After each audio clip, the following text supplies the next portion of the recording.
আমার মেয়ে ম্যাজিস্ট্রেট হবে। আমার মেয়ে আগামী বছর জগন্নাথ বিশ্ববিদ্যালয়ের ল ডিপার্টমেন্টের টিচার হিসেবে যুক্ত হবে। অবন্তিকার মামলার অগ্রগতি নেই, বিচার চেয়ে শঙ্কায় মা শবনম। জগন্নাথ বিশ্ববিদ্যালয়ের আইন বিভাগের শিক্ষার্থী ফাইরুজ সাদাত অবন্তিকার আত্মহত্যার প্ররোচনার মামলার দৃশ্যমান কোনো অগ্রগতি নেই।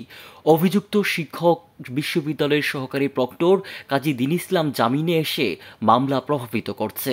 পাশাপাশি বিশ্ববিদ্যালয়ের তদন্ত কমিটির 7 দিনের তদন্ত রিপোর্ট দেওয়ার কথা থাকলেও 2.5 মাস অতিবাহিত হলেও তদন্ত রিপোর্ট জমা দেয়নি। শঙ্কিত অবন্তিকার মা তাহমিনা শবনম প্রধানমন্ত্রীর কাছে বিচার চেয়ে সংবাদ সম্মেলন করলেন। সোমবার সকালে কুমিল্লা নগরীর বাগিচাগাঁওয়ে এক সংবাদ সম্মেলন করেন অবন্তিকার মা তাহমিনা শবনম। এ সময় কান্নাজড়িত কণ্ঠে তাহমিনা শবনম বলেন, মামলার তদন্ত কর্মকর্তা সহ বিশ্ববিদ্যালয় প্রশাসন অবন্তিকার আত্মহত্যা মামলার বিষয়ে উদাসীন রয়েছে এবং এই যে মামলাটা চলছে এই মামলার বিষয়ে আমার কিছু আপত্তি আছে। মামলার কতটুকু অগ্রগতি হচ্ছে এটা নিয়েও আমি সন্দিহান আছি। মেয়েকে কিভাবে লাঞ্ছিত করা হয়েছে, মেয়ের রুম থেকে বই ফেলে দেওয়া হতো পরীক্ষার আগের দিন, মেয়ে যেন নাম্বার তুলতে না পারে, মেয়ে যেন ভালো রেজাল্ট করতে না পারে, এবং আপনারা সবাই সাক্ষী আছেন, আমার মেয়ের রেজাল্ট দেখেছেন। সংবাদ সম্মেলনে উপস্থিত অবন্তিকার আত্মহত্যার মামলার আইনজীবী মাসুদ সালাউদ্দিন বলেন, আইনের যথাযথ ধারায় মামলাটি রেকর্ড হয়নি। মামলাটি এখন ডিপ ফ্রিজে আছে। তারা চান মামলাটি যথাযথ গুরুত্ব সহকারে তদন্ত হোক। এ মামলায় যারা আসামি তাদেরকে জিজ্ঞাসাবাদ করা হোক।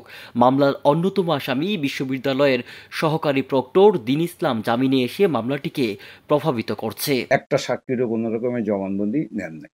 আলামতের বিষয়ে আবারও বলবো, আলামতের বিষয়ে যে জিনিসটা এখন পুলিশের পোস্টমর্টম রিপোর্টের ব্যাপার আছে, কেমিক্যাল রিপোর্টের ব্যাপার আছে, এবং সব কিছু আমরা খোঁজ খবর নিয়ে দেখছি, আয়ুর কোনো রকমের এখানে কোনো ধরনের যে তদন্তের অগ্রগতির জন্য কোনো কিছু উনি চেষ্টা করছেন না।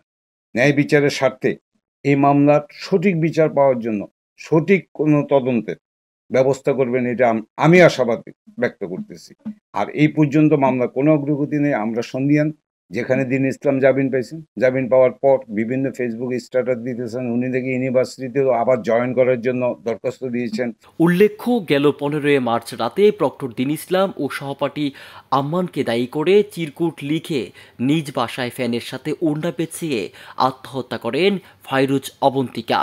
পরে আত্মহত্যার প্ররোচনার অভিযোগে মা তাহমিনা শবনম বাদী হয়ে কুমিল্লা কোতোয়ালি মডেল থানায় একটি মামলা দায়ের করেন।